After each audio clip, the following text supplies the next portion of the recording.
the day of my interview was the day after my grandson was born. So I went to Lexington to be with him. The next morning, got up, took my 2-year-old granddaughter to daycare, flew to Atlanta, did the interview, flew back, and I am told it's the best interview I ever did. And that really affirms for me, recognizing the importance of letting your personal life be such an important part of your life. Welcome to Off the Record, a podcast featuring leaders on IBJ Media's Indiana 250 list. I'm Nate Feltman, CEO of IBJ Media, which publishes the Indiana 250, a list of the most influential business people in Indiana. Today, I'm joined by Indiana University President Pamela Whitten, the university's 19th president and the first woman to lead IU. Now in her third year of her presidency, President Whitten has emphasized 3 pillars. First, providing broad access to education for all students from Indiana and beyond. Second, pursuing world-class research, scholarship, and creative activity. And third, making meaningful contributions to improving Hoosier health and the economic, social, civic, and cultural development of the state and the world. She served as president of Kennesaw State University prior to accepting the IU job and held leadership and faculty positions at University of Georgia, Michigan State University, and University of Kansas. President Whitten is an internationally recognized expert in the field of telemedicine, holding a PhD in communication studies and a Master of Arts in Communications. Here's our conversation. Welcome to the Indiana 250 podcast, President Whitten. Well, thank you, and thank you for including me in the 250. I'm very honored. Absolutely. I thought we'd start from the beginning with our conversation. Where did you grow up and spend your formative years?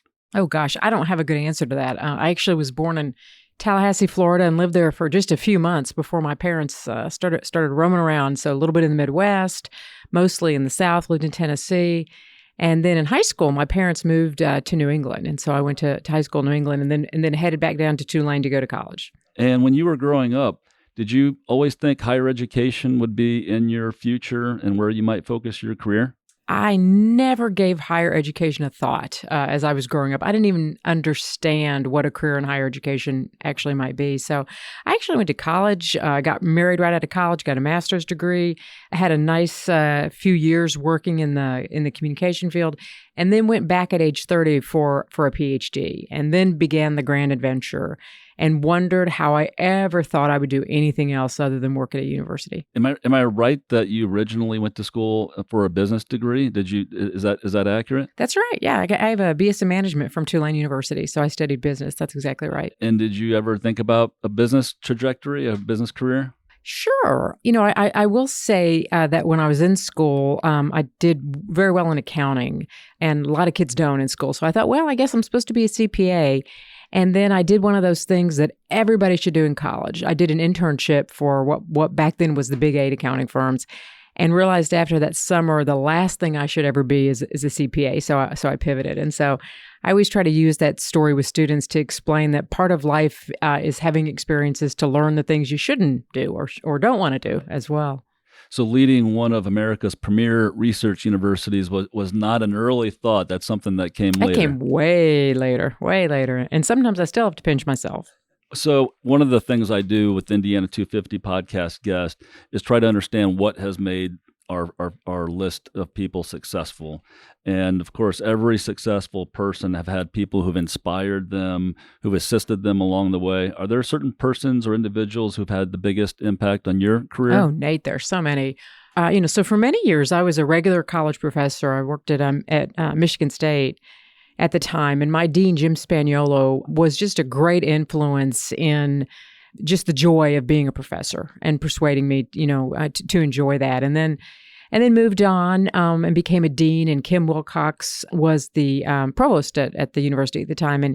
And he really inspired me to be innovative and think outside the traditional timeline of higher education, and that we could accomplish more and we could be brave and bold at the time. And then I had great mentors in Georgia, where I served as the provost at University of Georgia, where Jerry Moorhead was the president, taught me so much about the value of kind of non-traditional ways of thinking and working with leadership, or Steve Wrigley, who was the chancellor of the system, who really, really affirmed how okay it is to embrace the family life and the professional life. One side story with that is when I was in Georgia, and I was the provost at University of Georgia, and then I was interviewing to be the president of Kennesaw State, another large university within the system. The day of my interview was the day after my grandson was born. So I went to Lexington to be with him. The next morning, got up, took my 2-year-old granddaughter to daycare, flew to Atlanta, did the interview, flew back, and I am told it's the best interview I ever did.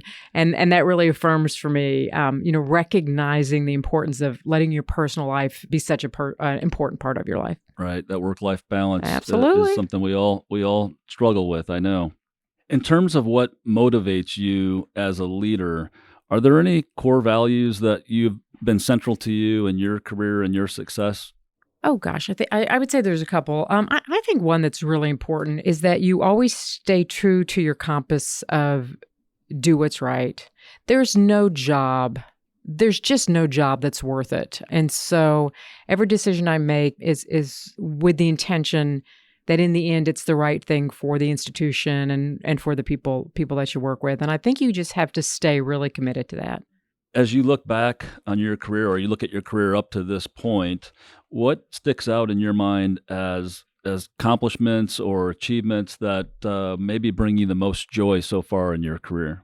Oh gosh, there's so many. There have been challenging times. I became a dean as the Great Recession hit. And so there were extraordinary financial challenges that hit. And I was working in the state of Michigan at the time, which really got slammed.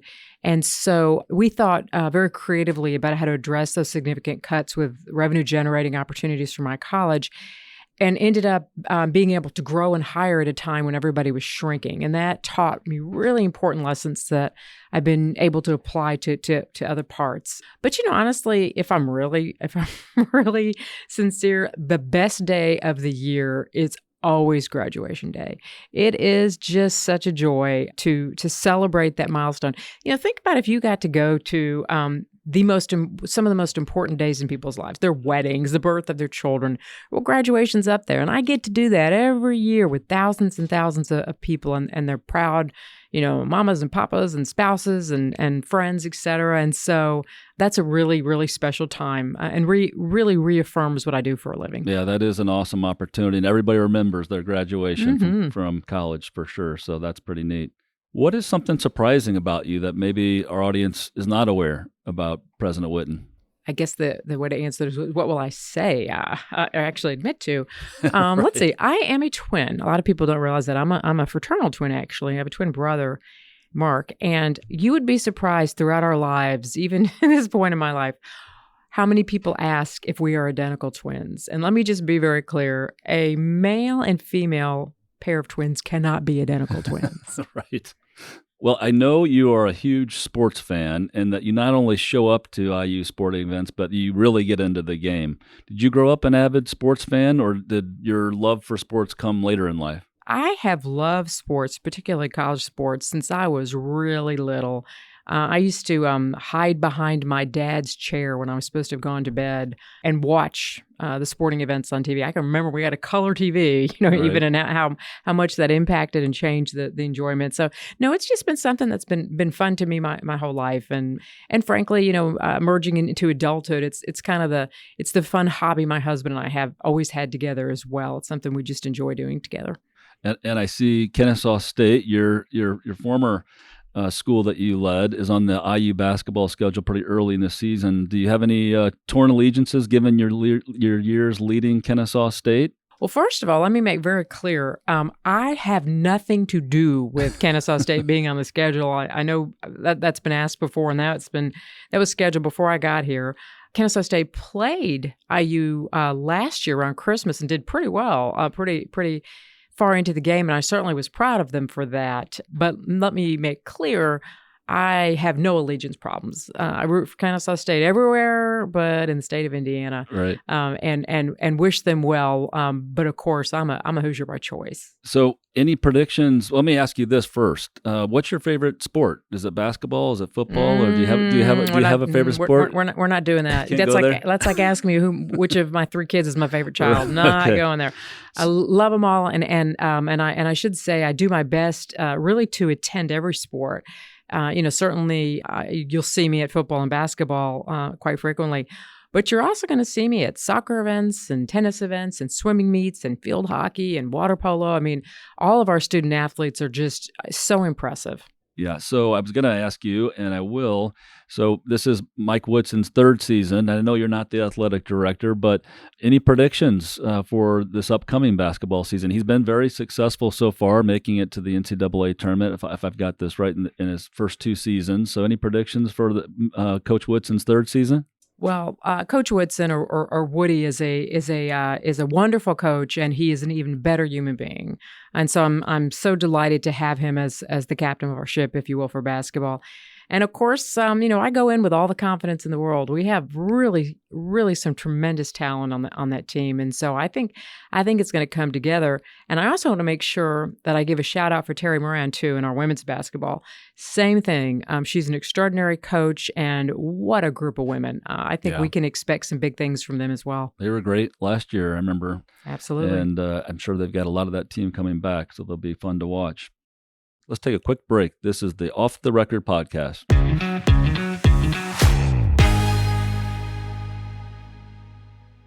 Get caught up on the state's top business news every business day with the Inside Indiana Business Radio On Demand podcast. Available now at InsideIndianaBusiness.com, Apple Podcasts, Spotify, or wherever you get your podcasts. Welcome back to the Off the Record podcast. I'm Nate Feltman, CEO of IBJ Media, and I'm talking with Indiana University President Pamela Whitten. So your education and career has taken you to many parts of the country. You've been able to see how certain states compare to Indiana. I know you've spent time in school in Louisiana, and then Kentucky, Kansas, Michigan, Georgia. So lots of different experiences, living lots of different places. Is there something distinctive about Indiana when you think back and compare it to some of the other states you spent time in? Indiana it's a special place. And I have to admit, as I enter my third year living here, I just love Indiana. I mean, what a place to call home. And, I don't mean to sound overly simplistic, but it boils down to the people. People are good to each other here. They take care of each other. No one feels like they can only succeed if you fail. It's all about all of us rising together. And I feel it every day across this state as I partner with people and really travel the state as well. And then from a kind of a business perspective, there's some interesting strengths, right? And in the state, and one that I would note is our life sciences industry. Mm-hmm. I think it's much more robust than people outside the state understand. It's definitely something that we're leaning into at Indiana University now, right? With the nation's biggest medical school, and I would argue one of the best, as well as all of the other health and life sciences that we do. I think this is really our time as a state to propel forward in this particular industry. I ask every Indiana 250 podcast guest this next question. Do you have one big idea to make Indiana a better place to live, or maybe to start a business, or maybe a different angle? Is there one thing that you might change about Indiana that would make it a better place to live or start a business? I think that there are multiple things here that are wonderful, and I think that perhaps the thing that I would change, what I already see happening, and this applies to all of us, is the humility that makes us so wonderful. It's time probably to break out of that and do a better job communicating, both inside the state and outside the state. Just what an extraordinary place this is, and I know we'll be doing our part to make sure we spread the message about Indiana and Hoosiers as well. I hear that repeated often, that we are, the Hoosier humility is real, and for us to be able to grow economically, attract more people, we need to do a better job of expressing what a great place this is to live and to grow business. So that's a good one. Turning to IU Indianapolis, you've made bold moves early on in your tenure, such as the one I just mentioned, transforming IUPUI to IU Indianapolis. And I was fortunate enough to serve on a committee that made some recommendations. Can you talk a little bit about the reasons why this change was important and necessary, and where you hope to see IU Indianapolis in 5 years? Well, IUPUI, of course, has a long history, 50-plus year history of setting the stage, getting some good things started, good partnerships, beautiful campus, et cetera. But sometimes you're at a time and a space and a place where it's time to propel upward. And I think this was that time. And fortunately for me, Mitch Daniels also felt that this was this time. When I came in, he and I were partners, if you will, in this endeavor. And so this realignment is enabling us to reposition the role of higher education in the city of Indianapolis. And it's so pivotal. Any great urban area has a great research university, period. And so this realignment, which is enabling us to formally create IU Indianapolis, and it's official as of this coming July 1st, we're going to have an R1. We're going to have the best R1, which is just a fancy way of saying an elite research university in Indianapolis, and it's going to be IU Indy. An amazing amount of work has already started. From the perspective of what Indiana University is going to do moving forward. And we are a freestanding university. I know Purdue is doing some wonderful work out of their base in West Lafayette, but IU Indianapolis will be a freestanding independent research university. And we're grateful in the General Assembly's wisdom. They decided to invest in this. And so we have some great resources right out of the gate. So we are running. We are identifying right now very significant expansion in computing, computer science, and engineering, and in investing or hiring. We're revamping the entire School of Science, which is now an IU school with all IU degrees. More aligned with life sciences in the med school, same thing. Massive investing in hiring in new fields in partnership with industry, creating a sci-tech corridor and the front door of that campus. And so in a very short amount of time, I mean, you and I are going to see it actually happen in the next few years. We're going to transform the city with IU Indianapolis. That's exciting. And a lot of city leaders are excited about the possibilities, the potential impact from an economic perspective. President Whitten, how could IU Indianapolis add to the economic vitality and growth to the city of Indianapolis? Well, there are a couple of ways that I think we're going to see it happen pretty quickly over the next few years. First and foremost, it's about bringing in training and retaining the workforce that we need in the city and the state. And so there's significant, exciting work going on right now that we're doing in partnering with industry to create co-ops and internships and experiences. And, we know that 90% of the students that get a degree from our campus in Indianapolis stay. And so this is a wonderful audience to reach out. So workforce is one. Second is in that creation of discovery and research realm, particularly in the field of life sciences, that we're partnering with industry. We've created new mechanisms, something new called IU Innovates, to foster, entrepreneurial startup, et cetera. And so we're going to have new business and industry, as well as the ability to recruit new folks to Indianapolis again in very short order. I'm going to turn to public health. And as you know, Indiana does not rank well on this important metric. Chronic diseases, some of which are preventable, cost Hoosiers $75 billion a year in direct and indirect costs. Hoosier life expectancy now trails the national average by nearly 2 years. Thankfully, the legislature and the governor have begun to make this a priority and have increased funding just in this recent legislative session. Is there a role for Indiana University to play in improving Hoosier health, given IU strengths in medicine, nursing, dentistry, and the life sciences that you just mentioned? We think it's very important that Indiana University is an integral part, sometimes a leader, sometimes a collaborator, sometimes a partner, sometimes a follower, as we really seek to elevate health status in our state. And as you know, in our strategic plan, we have 3 very clear pillars. First and foremost, students and student success. Second is research and discovery. And the third is service to our state. And we think an important part of service to our state is the work needed to elevate health status in Indiana.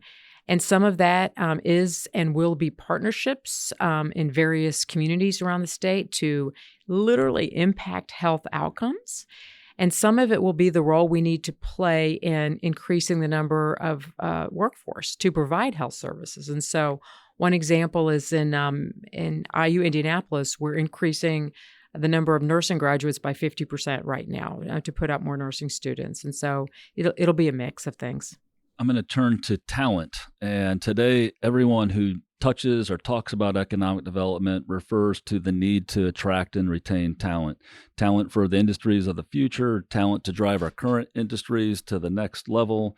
Entrepreneurs, everybody wants to retain and find more talent. And everybody laments, gosh, if we could just keep more of our college graduates in Indiana, we could make more headway faster. And I know, as I mentioned earlier, you've lived in a lot of different states that perhaps are having more success than Indiana on the metric of talent and retaining and growing talent.